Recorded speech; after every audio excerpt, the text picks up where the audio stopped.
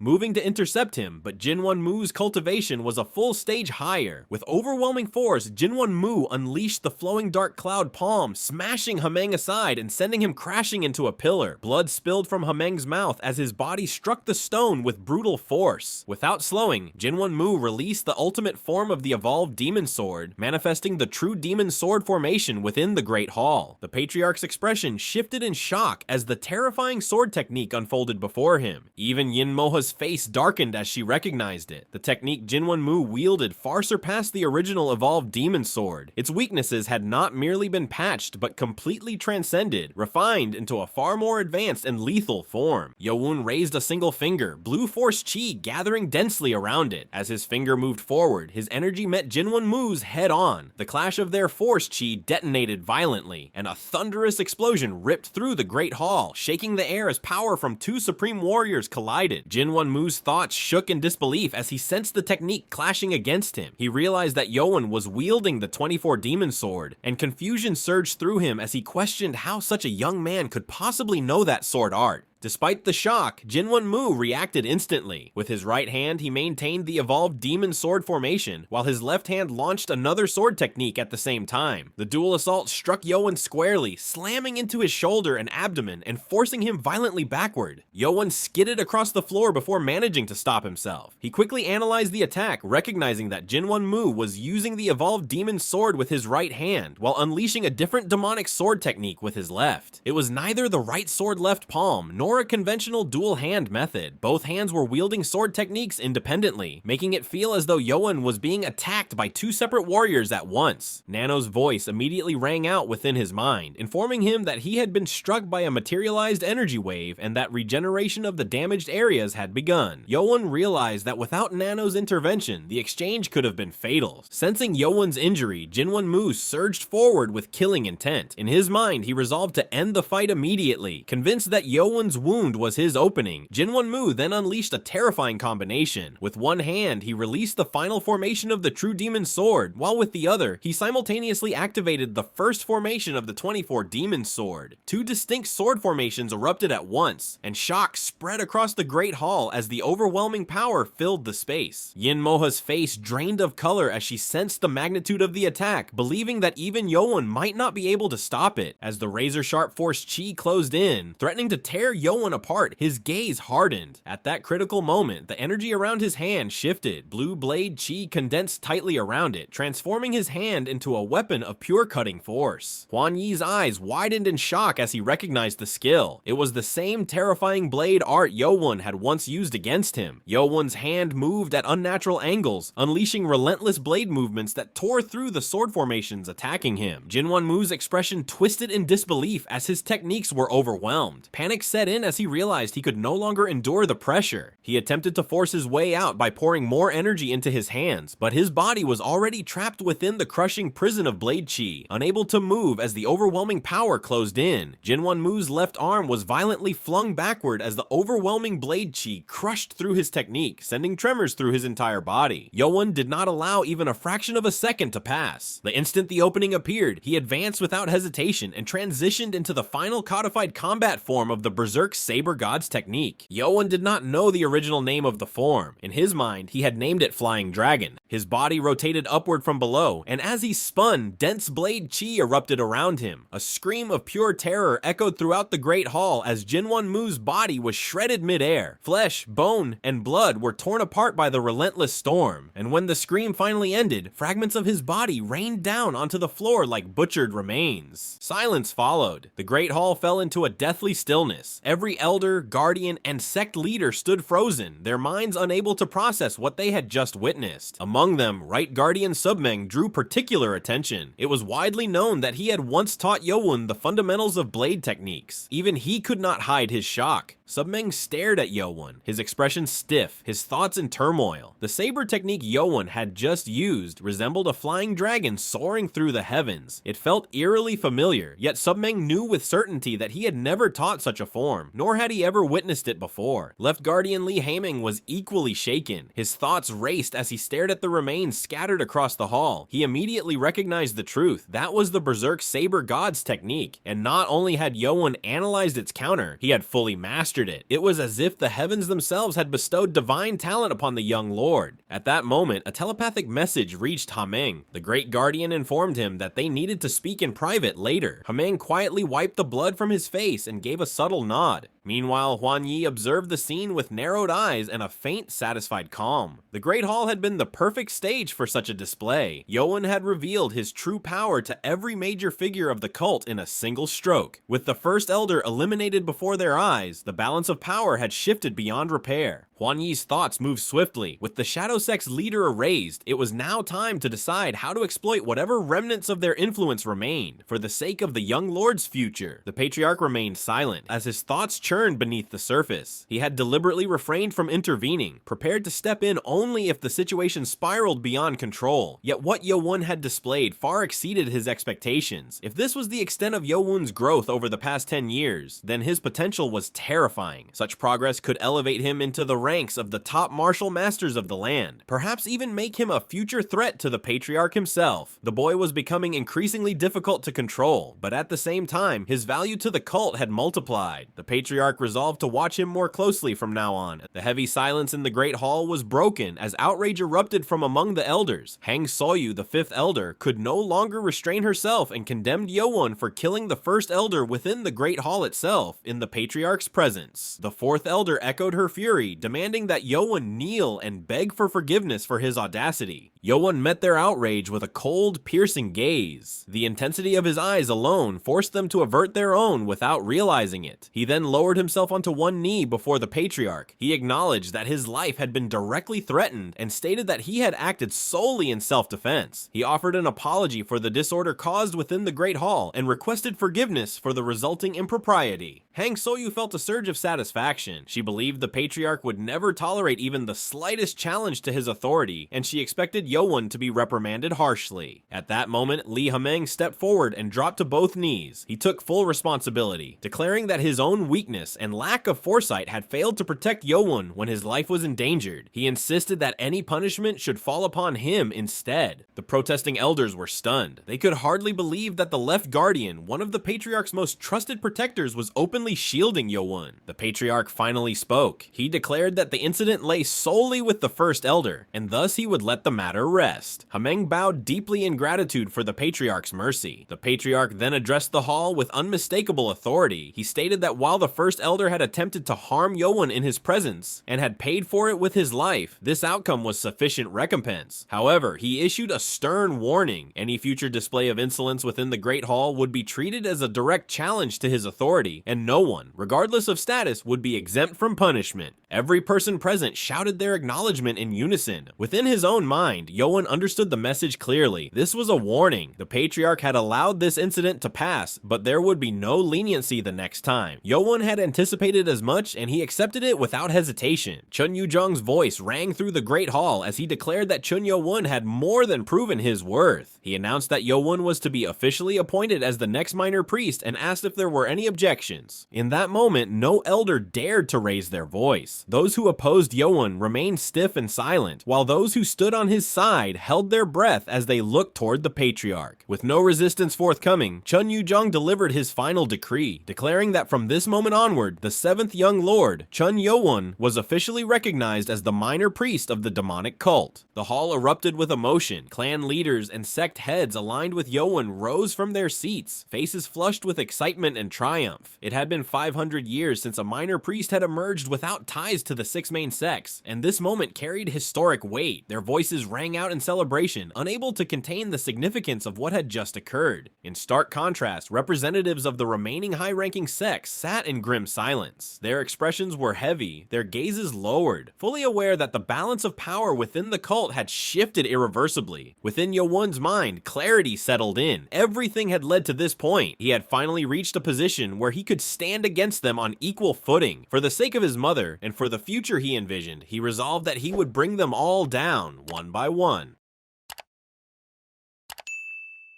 Ordinarily, the official appointment to the minor priesthood was conducted before the entirety of the demonic cult. However, due to several urgent matters that still required discussion during the hall meeting, it was decided that the formal appointment ceremony would be postponed to a later date. One immediate outcome, however, was that Cheon Yeowun would act as an official elder until the vacant position was permanently filled. The title of minor priest itself carried little direct authority. In contrast, the position of elder granted the right to participate in discussions concerning the most critical affairs of the cult. The elders from the 4 remaining main sects were fully aware of this distinction and attempted to oppose the decision as strongly as they could. In the end, their resistance was cut short by the Patriarch himself. With that matter settled, the Great Guardian moved to proceed to the next agenda. Before it could begin, the Patriarch intervened once more, stating that the newly appointed minor priest should be taken for treatment, as he had shed a great deal of blood. Yeowun briefly assessed his shoulder and accepted that this was unavoidable. There was no way to explain that NANO had already regenerated his injuries, and he resolved to ask Elder Hwan later about what transpired after his departure from the hall. He bowed respectfully in gratitude to the Patriarch and withdrew from the Great Hall. Although a medical chamber overseen by the demon doctor Baek Jong-woo existed within the palace, Yeowun no longer bore any wounds and had no need to visit it. He changed his clothes and headed toward the restaurant where his followers were waiting. His early return surprised them, as they had expected the meeting to last much longer. Before Yeowun could explain what had occurred inside the Great Hall, a servant rushed to deliver urgent news. Guard Jang had finally awakened. This was the moment Yeowun had been waiting for. Without hesitation, he hurried to the room where Jang was resting. When he reached him, Yeowun called out to the man with a trembling voice. Jang, who was in poor condition and had lost all of his teeth, turned weakly toward him and attempted to respond. Seeing him like this, Yeowun rushed forward and embraced him tightly. Tears streamed down Jang's face as emotion overwhelmed him. He conveyed that Yeowun had grown far beyond his expectations, maturing into a fine young man, and believed that Yeowun would no longer need his protection. Yeowun immediately rejected that notion, his heart tightening at the thought. He insisted that Jang remain by his side, still protecting him as he always had. However, Jong expressed his despair, conveying that his body was no longer capable of fulfilling that role. Hearing those words caused a sharp ache to pierce Yeowun's chest. Inwardly, Yeowun refused to accept such an end. Jong had devoted his entire life to protecting him, and Yeowun could not allow him to spend the rest of his days in this broken state. He turned his thoughts to NANO, asking whether it was possible to restore the damaged energy center in Jong's lower abdomen. NANO responded that further analysis would be required to assess the condensed energy barrier that had been destroyed. Accepting this for now, Yeowun entrusted the matter to NANO's judgment. NANO then informed him that although the internal damage would take time, Jong's lost teeth could be restored immediately through artificial replacements. This revelation stunned Yeowun. He was filled with relief and gratitude upon learning that such a technique existed. Even if the deeper injury could not yet be healed, restoring Jong's teeth was something they could do right away. Yeowun resolved to seek out Master Seon-ung-woo and Physician Baek once time allowed, determined to make this happen. Turning back to Jang, Yeowun shared the news he had been holding in. He informed him that he had finally won the grand tournament for the minor priesthood and had been officially appointed as the new minor priest that very day. The revelation struck Jang like a thunderbolt. Shock washed over him as he processed the words, disbelief evident as his body trembled. The realization that the young lord he had protected for so long had risen to the position of minor priest overwhelmed him completely. His breathing grew unsteady, sweat forming as his body failed to endure the surge of emotion, and he lost consciousness. Alarmed, Yeowun shook him, desperately checking his condition. NANO quickly analyzed the situation and reported that the sudden shock had reduced blood flow to Jong's brain, causing him to faint. Yeowun murmured in disbelief, realizing that people truly could faint from overwhelming shock. He resolved to be more careful around Jong until his condition fully stabilized. 2 hours later, Hwan Yi, Sama Yi, and Yin Moha arrived together to offer their congratulations on Yeowun's ascension to the minor priesthood. Their words stunned Yeowun's followers into silence. None of them had known yet. The realization struck them all at once. Shock gave way to excitement, voices rising in disbelief as the truth sank in. Hobum nearly teared up, while Wang Hul, Sama Chuk, and Mun Ku were visibly thrilled. Hobum eagerly suggested that such news demanded a grand celebration. However, Hwan Yi intervened, explaining that the timing was unfortunate. That very night, Yeowun was required to attend a mandatory banquet at 8 o'clock, held in honor of a guest from the Murim Alliance. The mention of a feast for the Murim Alliance caused confusion among Yeowun's followers. Seeing their reactions, Hwan Yi explained that much had transpired during the elders' meeting. Yeowun immediately grasped the implication and questioned whether the demonic cult had formally decided to ally with the righteous faction of the Murim Alliance. Hwan Yi confirmed that this was indeed the case. Yeowun calmly deduced that such a decision could only have passed if more than 70% of the elders and sect chiefs had agreed. Hwan Yi admitted that there had been little room for dissent. Sensing something amiss, Yeowun pressed further. Hwan Yi revealed that Anhui and Zhejiang had already fallen. Yeowun immediately suspected the evil faction, but Hwan Yi denied it. The regions had been overtaken by an entirely unfamiliar force. Yeowun's expression hardened as he analyzed the situation. This enemy was neither a cult like their own, nor part of any known alliance. It was an independent faction, one that had never before crossed paths with either the demonic cult or the Murim Alliance. Zhejiang was a core territory of the demonic cult, home to 9 of its branch sects. Anhui, on the other hand, belonged to the Murim Alliance and was ruled by the Namgung House, one of the 15 major factions under its banner. Among the Murim Alliance's supreme figures, known as the 17 Adepts, Seon Namgung, the warrior sword, stood as the guardian of that region. For generations, Zhejiang and Anhui had formed a volatile borderland, standing between 3 of Murim's greatest powers. Because of this, the regions were plagued by constant conflict and were always on high alert. Recently, disaster struck without warning. 3 branches of the demonic cult in Zhejiang were attacked simultaneously by an unknown organization, one that none of them had ever encountered before. Suspecting a large-scale ambush by the Murim Alliance's righteous faction, the demonic cult immediately contacted 2 branches in Jiangxi and the remaining 6 in Zhejiang, requesting reinforcements. However, in just a little over 2 weeks, every single one of those reinforcements was annihilated. With entire branches wiped out, the leaders of the demonic cult became convinced that this was a deliberate act of war by the righteous faction, and preparations for a full-scale conflict began. That was when envoys from the Murim Alliance arrived at the 10,000 Great Mountains. Although the demonic cult initially intended to execute them on the spot, the envoys delivered news that completely overturned their assumptions. What had happened in Zhejiang had also occurred in Anhui. The Murim Alliance's territory had been seized by the same unknown force. Worse still, one of their 17 adepts, Seon Namgung, the warrior sword, had been killed in battle. Huan Yi explained that the Murim Alliance had initially believed the demonic cult was responsible for the attacks, which was why they sent envoys to confront them before launching a war. It was in its own way typical of the righteous faction to seek reasoning before bloodshed. Yeowun grasped the implication immediately. This mutual devastation was how both sides realized that neither was responsible, that a third party had orchestrated everything. Huan Yi confirmed it. Until Anhui and Zhejiang could be reclaimed, the demonic cult and the Murim Alliance had agreed to a truce. Not long after, another of the Murim Alliance's 17 adepts, Palu Hong, the Ark of Liberation, personally led envoys back into demonic cult territory. After negotiations concluded and their proposal was accepted, the demonic cult dispatched its main forces on an expedition. Yeowun understood immediately that the failed expedition had been intended to reclaim the two lost regions. Huan Yi confirmed that the demonic cult and the Murim Alliance had planned a preemptive strike, hoping to ambush the unknown faction before it could establish firm defenses. The plan, however, had ended in complete failure. The elders and even the patriarch had returned grievously wounded, and the seventh elder, Seonung Gong of the shielded Bright Saber sect, had been brought back dead. No details of his death had been disclosed during the meeting, but the outcome alone spoke of how disastrous the clash had been. That reality explained why the alliance was now unavoidable. Huan Yi made it clear that both sides shared a common enemy, and once the alliance was formally declared, the news would spread throughout all of China. With both the demonic cult and the Murim Alliance united, even the evil faction would be forced into inaction. That deterrence, Huan Yi explained, was the alliance's second and equally important purpose. When Yeowun pressed for any information about the identity of this enemy, Huan Yi admitted that there were no solid leads. All that was known was the name they used for themselves. They called themselves the Six Berserk Saber Warriors. The name lingered heavily in Yeowun's mind the moment he heard it, refusing to fade. At the same time, within the royal bodyguard's quarters beside the patriarch's residence, Great Guardian Markham was speaking privately with Left Guardian Li Hameng in an office on the 4th floor. After Hameng finished recounting everything that had occurred, Markham concluded that if the account was true, then the Crown Prince was the individual they had been waiting for all along. Hameng found Markim's reaction unsettling. He had just revealed the existence of someone capable of inheriting and passing down the Sword Demon's wisdom, yet Markim remained unnervingly calm, sensing that something was amiss. Hameng questioned him further. Markham dismissed the concern and stated that there was a matter far more serious at hand. When pressed to explain, he revealed the source of his concern. It was the Six Berserk Saber Warriors. Hameng asked whether Markim's concern stemmed from the name of the faction itself. Markim replied that something far more alarming had been deliberately left unspoken during the meeting. It had been a martial artist from the Six Berserk Saber Warriors who severed Elder Hang's arm and destroyed Sir Subming's eye. Markim explained that when the demonic cult forces arrived in Zhejiang, they had moved in absolute secrecy, informing no one of their plans. Despite that, the enemy had already been lying in wait, launching a perfect ambush as if they had known the exact timing of the cult's arrival. The Six Berserk Saber Warriors were not only powerful, but also superior in numbers. Even so, the cult had initially managed to hold their ground because only their strongest forces had been deployed. The balance shifted when three exceptionally powerful martial artists appeared on the battlefield. One wielded sword techniques, another used palm techniques, and the third fought with claw techniques. Their presence was overwhelming. These three were clearly leading figures within the Six Berserk Saber Warriors. They cut down captain and warden ranked warriors with frightening ease, forcing the elders themselves to step forward. Even then, the elders had only managed to barely maintain parity by combining their strength and attacking together. The situation collapsed once the seventh elder, Seonung Gong, was killed. Shortly after, Elder Hang lost her arm, and the formation of the cult's forces fell into disarray. At that point, both the Patriarch and Markham had been forced to personally enter the battle. Markham revealed that his own opponent had been a master of the sword, and the moment they clashed, he had understood the truth. Rising from his seat, Markham removed his upper garments, exposing his body. Deep scars crisscrossed his torso, sword marks etched in chaotic patterns as though a storm of blades had ravaged him. Hameng's expression stiffened when he recognized the resemblance. The scars followed movements strikingly similar to the blade technique Yeowun had displayed earlier, the Berserk Saber God's art. Markham continued, stating that even his agility techniques had been insufficient to completely evade those codified fighting forms. He admitted that if his opponent had wielded a saber instead of a sword, he would have met the same end as the first elder. As night fell and the hour of the banquet arrived, all sect leaders gathered in the Hall of Feast, dressed in clean and formal attire to welcome the guests. Yeowun, however, appeared uneasy. He was seated extremely close to the patriarch. Hwan Yi glanced around at the assembled guests and inwardly complained about the dull colors of their attire, finding them wholly unworthy of a feast of such importance. Soon after, the guards stationed at the gate raised their voices announcing the arrival of the guests. At the forefront walked a towering man with a long, thick beard. He was Cheon Yeowun, the leader of the manhwa sect and one of the 17 adepts who represented the forces of justice. Behind him followed members of the Moyoung family, clad in white robes adorned with blue swirling patterns, with their leader, Moyoung Kang, at their head. Trailing them was a woman dressed in luxurious teal garments, her face concealed behind a soft gray veil. Moyoung Kang briefly surveyed the hall, then leaned toward the veiled woman and whispered something to her. She gave a slight nod in response, stepped past the others, and moved to the front. Stopping before the throne, she bowed respectfully toward Cheon Yeowun, formally conveying greetings on behalf of the righteous faction of the Murim Alliance. At her gesture, all members of the Murim Alliance followed suit and bowed together. Cheon Yeowun welcomed them with measured courtesy, acknowledging the honor of hosting such distinguished figures. However, his tone sharpened slightly as he pointed out that while she claimed to represent the Murim Alliance, concealing her face in such a setting was improper and lacking in etiquette. The woman immediately apologized, attributing her lapse to nervousness at meeting the patriarch. She then lifted the veil, covering her face. A collective breath seemed to leave the hall. Her beauty was overwhelming, like a rare flower blooming on a sheer cliff. One by one, the men in the hall found their gazes drawn to her, captivated before they could stop themselves. She was Jiggle Sohee. From behind, Moyoung Kang observed the scene with quiet amusement, inwardly mocking the demonic cultists as they stared, clearly taken in by her appearance. Whispers rippled through the hall as comparisons were murmured, some daring to place her beauty above even the legendary figures of Shi Shi and Wang Zhaojun, claiming that she might well be the most beautiful woman in all the lands. A sharp clap rang out from the guard standing beside her, snapping the spell that had fallen over the hall. The men jolted back to their senses, hurriedly averting their eyes as embarrassment crept across their faces. Jiggle Sohee then stepped forward and offered a formal bow toward the throne. She introduced herself as the second strategist of the Murim Alliance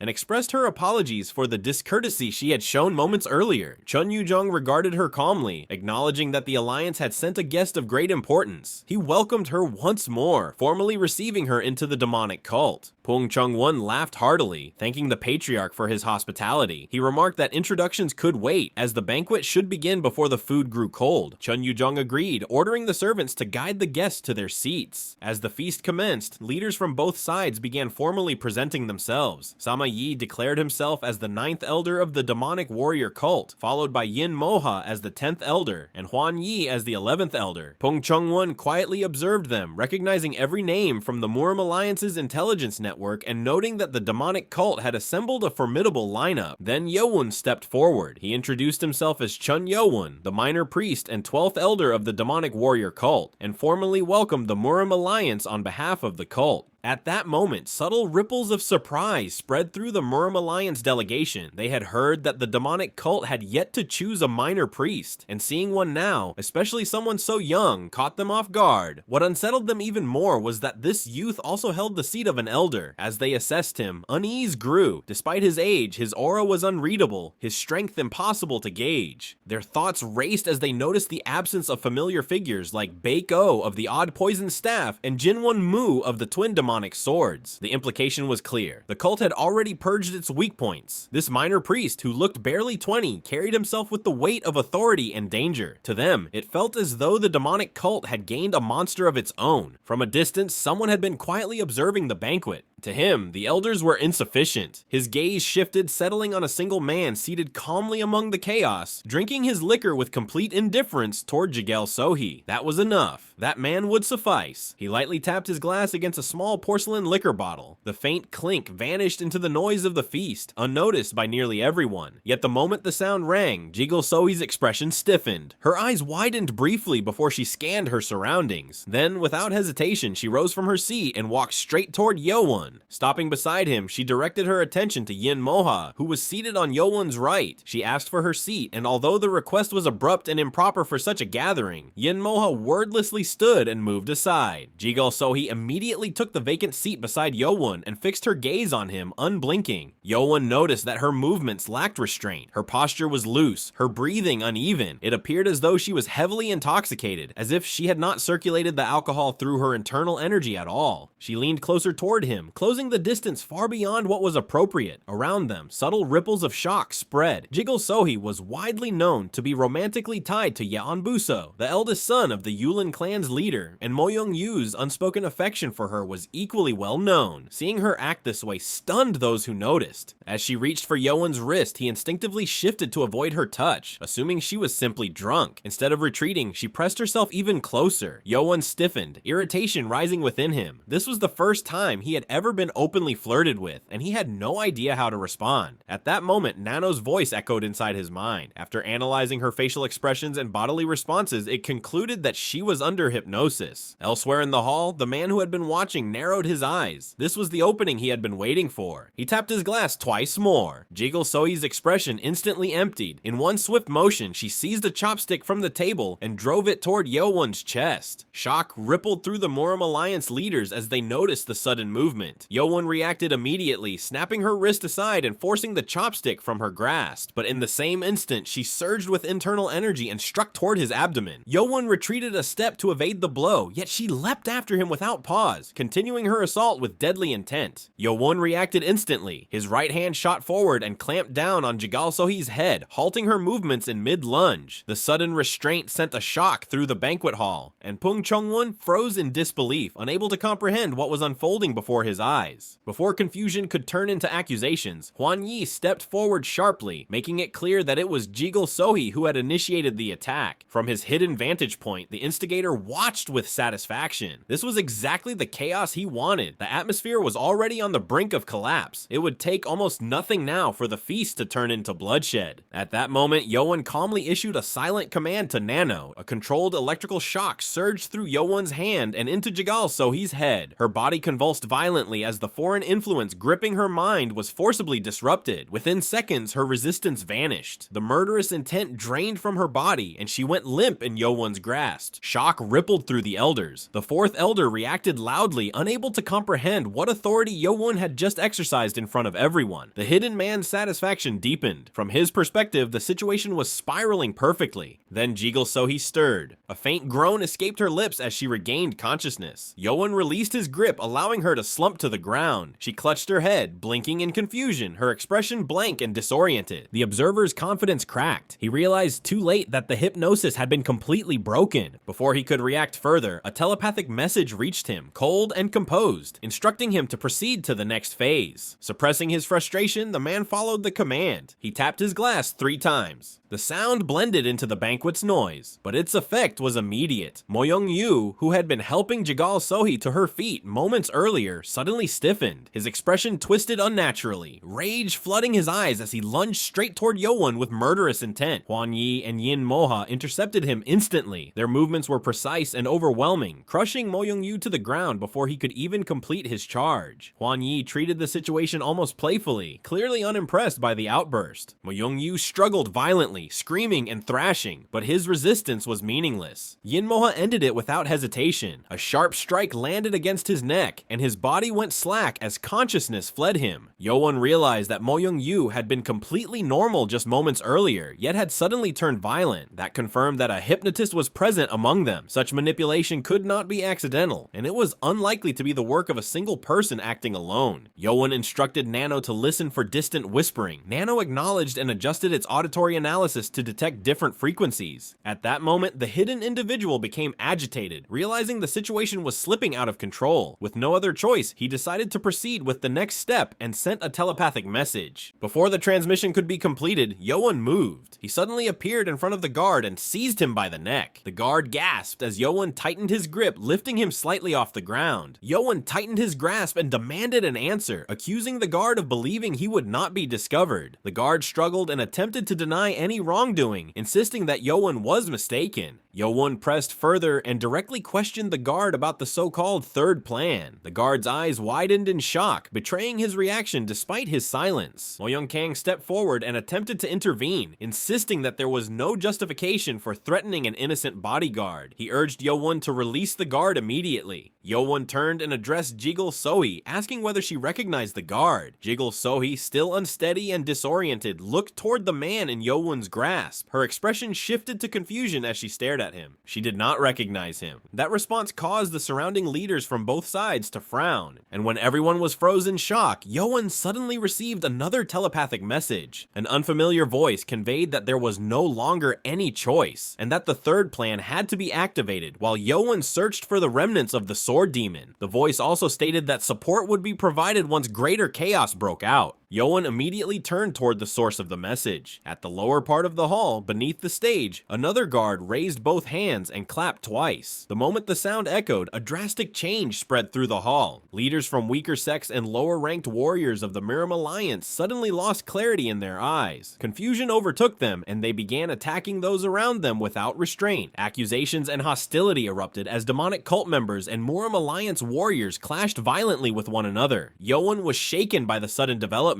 He recognized that a large number of people had fallen under hypnosis at once. The timing of the clap stood out clearly, and the scale of control suggested that the influence had already been planted before this moment. Amid the chaos, one of the Mirim Alliance guards loudly accused the demonic cult of launching the first attack. He declared that the alliance itself had been nothing more than a deception and urged retaliation. Tension escalated instantly. Leaders from both factions glared at one another, their killing intent rising as they prepared to strike. Yeowun leaped between the two sides and forcefully intervened. He informed them that those attacking were not acting of their own will and had been hypnotized. The term itself caused confusion among the leaders, as they were unfamiliar with it. Yeowun explained that strategist Jigul's earlier abnormal behavior had been part of a carefully laid trap designed to fracture the alliance between the demonic cult and the Mirim Alliance. Pong Chungwon demanded to know what action should be taken under such circumstances. Yeowun responded by directing all elders and guests who had not been affected to restrain the fighting and prevent further escalation. When asked how to deal with those already under hypnosis, Yeowun calmly stated that he would handle them himself. Without hesitation, he launched himself into the hall, moving directly toward the raging crowd. Pong Chungwon immediately issued orders to the Moyoung House and the elders of the manhwa sect to follow him, and they moved into action at once. At the same time, the elders of the demonic cult also descended into the hall after receiving permission from Cheon Yeowun. The patriarch watched the unfolding chaos with narrowed eyes, recognizing the audacity of enemies who had dared to strike deep within the heart of demonic cult territory.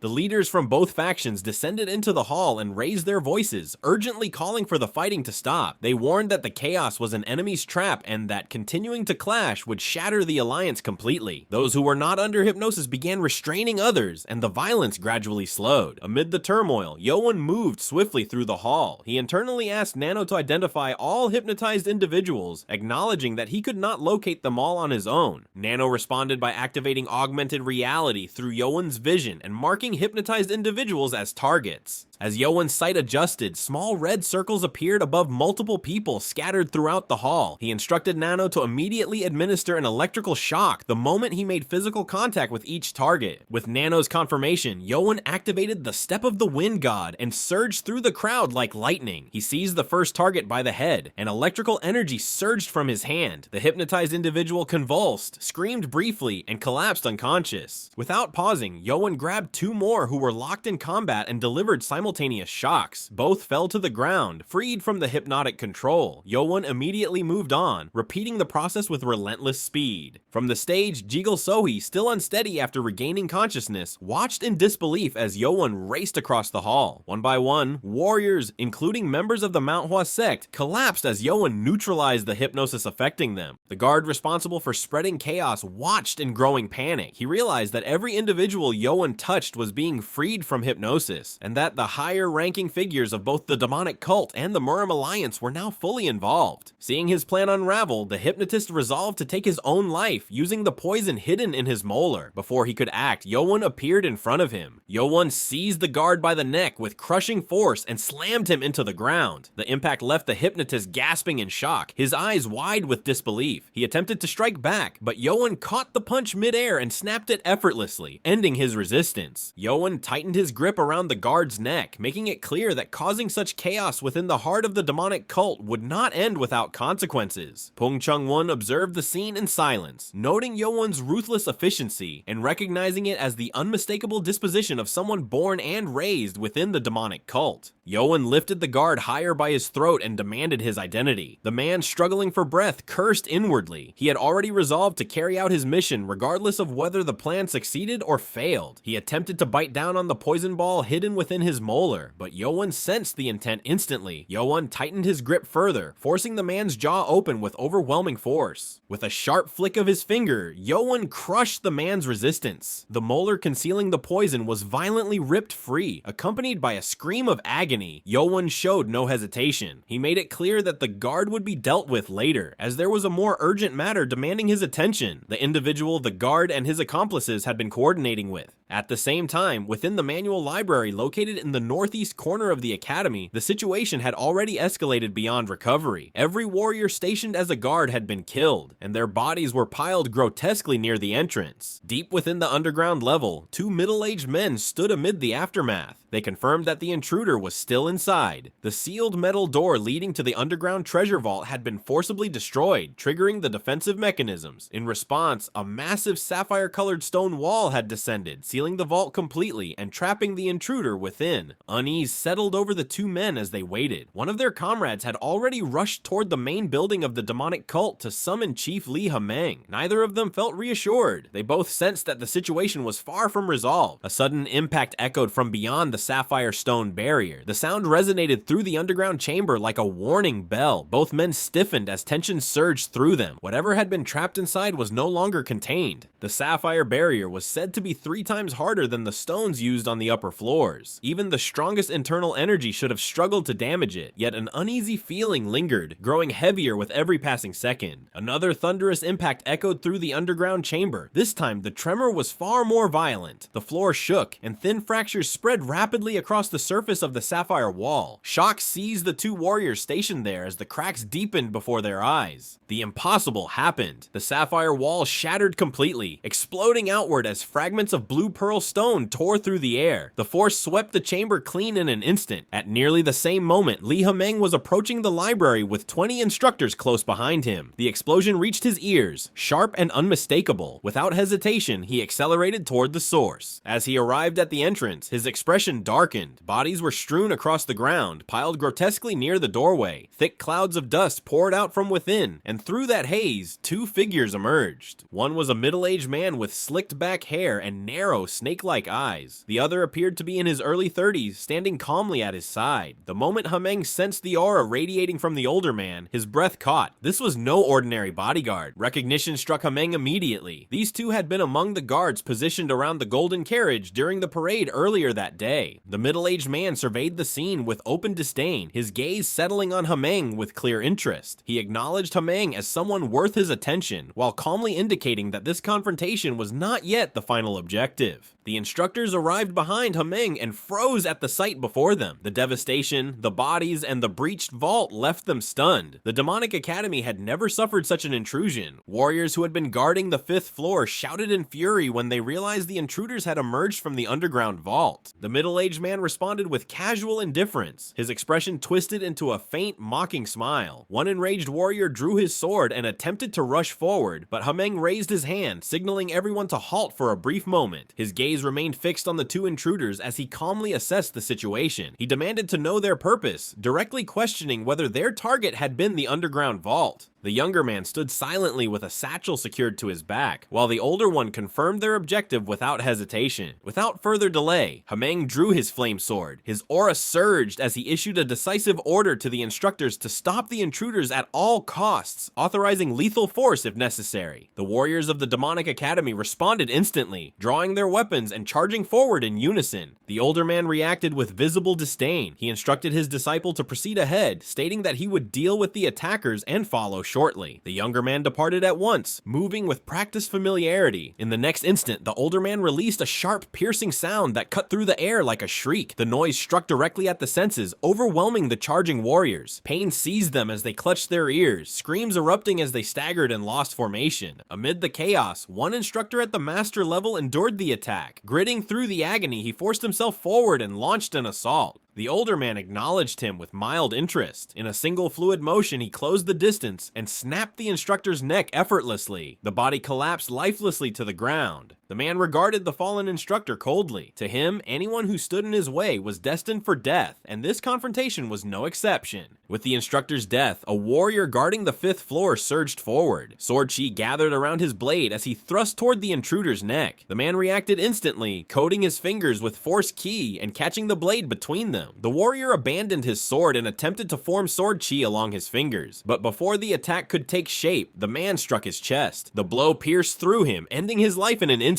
Blood splattered across the ground as the man turned his gaze toward his companion. He stated that the warriors here were no different from those in the underground vault and declared that nothing remained to stop him. He ordered the younger man to leave. The younger man complied and began moving away, but Lee Hameng immediately lunged forward to intercept him. Before Hameng could reach his target, the older man stepped in and blocked his path. The collision forced Hameng back several steps, sending a shock through his body. Hameng steadied himself, stunned by the speed and strength of the man before him. He realized the opponent's movements were precise and dangerously fast, forcing him to focus entirely on this single enemy. The man regarded Hameng with clear disdain, judging him as insignificant and expressing disappointment in the demonic cult's famed warriors. Hameng fixed his glare on the intruder and demanded his identity. Instead of answering, the man charged. Hameng retreated at once and deployed a defensive sword formation. Red sword chi surged outward, forming layered barriers of slashing force. The man drove his fist straight into the formation, colliding head-on with the crimson wall of sword energy. Hameng's sword ignited, flames flaring along the blade, yet the man did not slow. He slipped through the burning arcs with precise movements, dodging and countering as he closed the distance without hesitation. Their techniques collided, and Hameng felt the pressure immediately. The opponent overwhelmed him in strength, speed, and control, leaving him no room to remain purely defensive. Realizing this, Hameng poured his energy into his blade. The flame sword blazed brighter as he unleashed the Crimson Fire Sword art formation. The man reacted with clear excitement. Force chi surged around both of his fists as he shifted his stance. Instead of retreating, he advanced, using an entirely different fist technique to collide head-on with the flaming sword formation. Hameng sensed something wrong at once. The fist movement struck from unnatural angles, slipping past defenses with ease. Illusions formed as dozens of punches descended in rapid succession, each blow landing across Hameng's body. Before he could recover, the man charged in and delivered a final crushing strike. Hameng was sent flying backward, blood spraying from his mouth as his body slammed away like a projectile. He forced himself upright with the support of his flame sword, his breath ragged and unsteady. Through the pain, he identified his opponent, recognizing the foundation of the technique despite its form. The man acknowledged the realization and stepped closer, revealing his identity as Hyun-sa, the master of the saber fist. Hameng understood the danger instantly. He knew he needed to warn the others, yet his body refused to respond. Hyun-sa gathered force chi into his fist, preparing the finishing blow. As he moved to strike, he suddenly sensed an object flying toward him at tremendous speed. He caught it instinctively and looked down. In his grasp was the severed head of the man he had ordered to escape. That was when a voice broke in, demanding to know if he was the one everyone had been talking about. It belonged to Cheon Yeowun. Hameng reacted with visible shock, recognizing Yeowun's presence and attempting to warn him. Hyun-sa assessed the situation immediately, realizing that the individual before him had been identified as the minor priest, a position that should have kept him at the grand banquet hall. This contradiction made it clear to Hyun-sa that the plan had not unfolded as intended. Abandoning any hesitation, Hyun-sa discarded the severed head and surged forward with lethal intent, aiming to eliminate Hameng and escape. Before he could reach his target, Yeowun intercepted him. Yeowun swung his sword and deflected the incoming fist, halting the killing blow at the last moment. Hyun-sa reacted instantly, using the recoil of his deflected arm to rotate his body and launch a second strike. Yeowun blocked the follow-up attack with his blade. The technique Hyun-sa used carried overwhelming force, and Yeowun understood that losing his footing would result in Hameng's death. He gathered all of his strength and forced Hyun-sa back through sheer physical power. Hyun-sa slid to a stop, surprised by the outcome. Yeowun had not been pushed back at all, and had instead driven him away using raw strength alone. The exchange inflicted internal damage on Yeowun, and blood spilled from his mouth. Nano immediately began regenerating his internal injuries. Observing the blood, Hyunsa took satisfaction in confirming that Yeowun had been wounded. Yeowun turned his attention to Hamang and confirmed his condition. Hamang, though exhausted, was able to move again. Yeowun handed him the satchel and instructed him to summon the patriarch and the other elders, noting that they would be near the academy entrance. Hamang hesitated briefly, but Yeowun urged him to leave, taking responsibility for confronting Hyunsa alone. Accepting this, Hamang departed to carry out the task while urging Yeowun to hold on a little longer. Hyunsa scoffed at the sight and moved to pursue him. He surged forward and nearly closed the distance, only for Yeowun to step in and block his path. Hyunsa immediately shifted his attack, condensing force chi into a projectile and firing a fist-shaped wave toward Hamang. Yeowun moved without hesitation, closing the distance and cutting down the attack before it could reach its target. Hyunsa ground his teeth in frustration, his killing intent rising sharply as he fixed his gaze on Yeowun. Yeowun stated clearly that the fight would now be between the two of them. Yeowun unleashed a sword formation, and Hyunsa responded by raising a defensive fist formation, meeting the attack head-on. As they clashed, Hyunsa observed Yeowun closely, noting that despite having suffered internal injuries moments earlier, his movements showed no sign of slowing. Realizing this, Hyunsa resolved to fight at full strength. Both of them descended toward the ground, exchanging multiple formations in mid-air. The moment they landed, Hyunsa released his true techniques. His fists moved at unnatural angles, each strike aimed precisely at Yeowun's vital blood points. Yeowun reacted immediately, adjusting his footing and evading the attacks. Hyunsa continued pressing forward, maintaining relentless pressure as he commented on Yeowun's speed. Yeowun questioned him directly about his connection to the Berserk Saber God. Hyunsa paused briefly, scratching his head before responding, revealing that someone had claimed their actions would never be discovered. Yeowun assessed the situation and recognized that the man before him was most likely connected to the 6 Berserk Saber warriors. Hyunsa loosened his neck and acknowledged that if Yeowun was aware of the Berserk Saber God, then the demonic warrior cult stood as their sworn enemy. At that moment, both of them sensed a surge of approaching energy. Torches illuminated the grounds as cultists flooded into the academy, with the patriarch and multiple elders closing in from all sides. Hyunsa immediately understood that remaining there was no longer an option. His priority shifted to escape. He decided to seize Yeowun and use him as leverage to break through the encirclement. Without hesitation, Hyunsa launched himself forward, unleashing a powerful fist formation filled with condensed force chi. Yeowun instantly recognized the technique. It was the second codified form of the Berserk Saber God's technique, fully adapted into a fist-based art while retaining its original destructive power. Knowing the danger, Yeowun prepared his response. He activated the 24 Demon Sword and released its 4th formation. The two techniques collided head-on at extreme speed, their movement so rapid that the clash distorted the air itself. As Yeowun pressed forward, his expression darkened. He was familiar with the blade technique's structure and attempted to exploit its inherent weaknesses. However, Hyunsa responded in kind, altering his movements mid-exchange and targeting the weak points of the 24 Demon Sword instead. The exchange shifted instantly. Yeowun was struck directly in the chest, the impact forcing his body backward. He realized that Hyunsa's rapid and continuous switching between techniques was overwhelming his timing, making it increasingly difficult to maintain control of the battle. Yeowun halted his sword formation and rapidly swung his blade to form a defensive sword barrier. Despite this, the pressure from Hyunsa's fist formation continued to push him back, and the barrier failed to fully stop the attack. Hyunsa laughed as his fist pressed forward with overwhelming force. The Berserk Saber God's fist technique carried immense power on its own, and Hyunsa's internal energy exceeded Yeowun's. Yeowun attempted to endure the assault, but the strain became too great. Cracks spread across Yeowun's cold steel sword under the relentless pressure. Sensing the opening, Hyunsa surged forward and drove his attack through the barrier. The sword shattered, and fragments embedded themselves across Yeowun's body. Without hesitation, Hyunsa followed through and struck Yeowun directly in the stomach. The impact sent Yeowun flying backward as blood spilled from his mouth. He was dragged across the ground by the remaining force chi and barely managed to purge the invading energy energy from his body before coming to a stop. The ground beneath him split from the impact. Hyun-sa observed him coldly and acknowledged that Yeowun had resisted longer than expected. He stated that the sword techniques associated with the sword demon would not be effective against him. Yeowun realized that Hyun-sa was already aware of the 24 demon sword. Hyun-sa declared that the battle had reached its conclusion and asserted that the demonic warrior cult stood no chance against their faction. He ordered Yeowun to stop resisting and submit. Yeowun released his grip on the broken sword and allowed it to fall. He questioned whether his cult's sword techniques were truly inferior to those of the Berserk Saber God. Hyun-sa began to dismiss the statement, but his words stopped as he noticed a change. The sword fragments lodged within Yeowun's body were forced outward, expelled by a surge of internal force. The wounds left behind began closing rapidly, healing at a visible rate. Hyun-sa was shaken by what he witnessed and realized that taking Yeowun hostage was no longer feasible. He reassessed Yeowun as a critical threat and resolved to kill him before the recovery was complete. Gathering force chi into both fists, Hyun-sa charged forward with killing intent. At that moment, Yeowun's dark wrist guard began to separate and merge, reshaping itself into a single black sword. Hyun-sa froze in shock as he saw the weapon take form. The black sword radiated an unfamiliar presence, and the moment Yeowun grasped it, dense black force chi surged along the blade. Yeowun moved immediately. His body accelerated forward, executing the demonic lord's sword art formation. Black force chi wrapped around him, and his advance resembled a streak of darkness tearing through the air. Hyun-sa reacted with rage and charged head-on, unleashing his fist formation at full power. The two forces collided. The black streak surrounding Yeowun suddenly expanded, unfolding into 24 distinct sword movements. Each motion flowed seamlessly into the next before converging back into a single point of condensed force. Hyun-sa's fist formation collapsed under the impact. The force shattered his technique, flinging both of his arms outward as the black sword pierced straight through his body. Yeowun passed by him without stopping. Hyun-sa turned slowly. Disbelief etched across his face as blood poured from his mouth. A massive hole had been carved through his chest, and his body could no longer support itself. He collapsed lifelessly to the ground. Yeowun stood still and looked down at the fallen body. He acknowledged, without emotion, that this had been the demonic cult's supreme sword skill, and that the outcome was the consequence of defying the cult.